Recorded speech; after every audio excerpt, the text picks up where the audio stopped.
ಅದು ಧಾರವಾಡ ಜಿಲ್ಲೆಯ ಗಡಿಭಾಗದ ರಸ್ತೆ.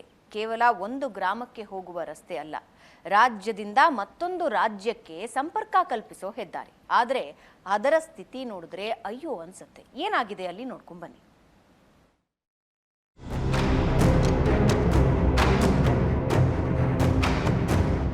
ಅಂತಾರಾಜ್ಯ ಸಂಪರ್ಕಿಸುವ ರಸ್ತೆಗಳಲ್ಲಿ ಗುಂಡಿಗಳದ್ದೇ ಕಾರುಬಾರು.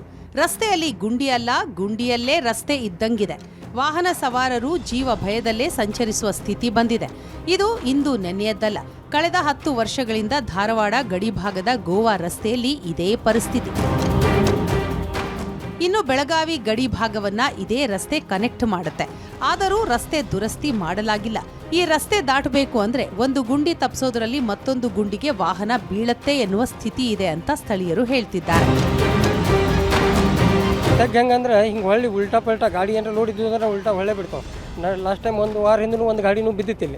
ಅದನ್ನು ತೆಗಿಬೇಕಂದ್ರೆ ಗಾಡಿಯವ್ರಿಗೆ ಭಾಳ ಸಮಸ್ಯೆ ಐತಿಲ್ಲ. ಅಷ್ಟೊತ್ತು ಪರಿಹಾರ ಆಗ್ಬೇಕ್ರಿ. ಇದಕ್ಕೆ ಒಂದು ಬ್ರಿಡ್ಜ್ನು ಕಟ್ಟಾರ, ಅದು ಕಟ್ಟಿದ್ರು ಏನು ಓಪನಿಂಗ್ ಆಗಲಿಲ್ಲ, ಏನಿಲ್ಲ. ಧಾರವಾಡದಿಂದ 70 ಕಿಲೋಮೀಟರ್ ರಸ್ತೆಗೆ ಟೋಲ್ ಕಟ್ಟಿದ್ರೂ ರಸ್ತೆ ಸರಿ ಮಾಡಿ ಕೊಟ್ಟಿಲ್ಲ. 3 ಜಿಲ್ಲೆಗೆ ಕನೆಕ್ಟ್ ಆಗುವ ಈ ರಸ್ತೆಗೆ 3 ಜಿಲ್ಲಾ ಉಸ್ತುವಾರಿ ಸಚಿವರು ಬರ್ತಾರೆ. ಆದರೆ ಯಾವೊಬ್ಬ ಅಧಿಕಾರಿಯೂ ಇತ್ತ ಗಮನ ಹರಿಸ್ತಾ ಇಲ್ಲ ಅನ್ನೋದೇ ಸ್ಥಳೀಯರ ಆರೋಪ. ಆದಷ್ಟು ಶೀಘ್ರದಲ್ಲಿ ಈ ರಸ್ತೆ ಮಾಡ್ಬೇಕು. ಯಾಕಂದ್ರೆ ಇಲ್ಲಿ ಸಾಕಷ್ಟು ಆಕ್ಸಿಡೆಂಟ್ ಆಗಿದಾವೆ.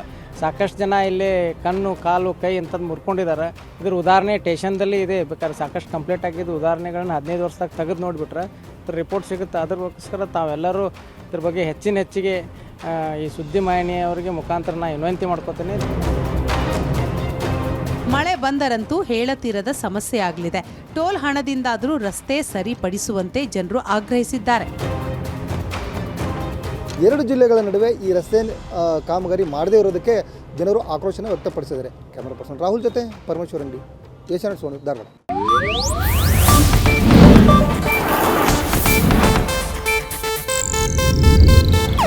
ಇದು ಏಷ್ಯಾನೆಟ್ ನ್ಯೂಸ್ ನೆಟ್ವರ್ಕ್ ಪ್ರಸ್ತುತಿ.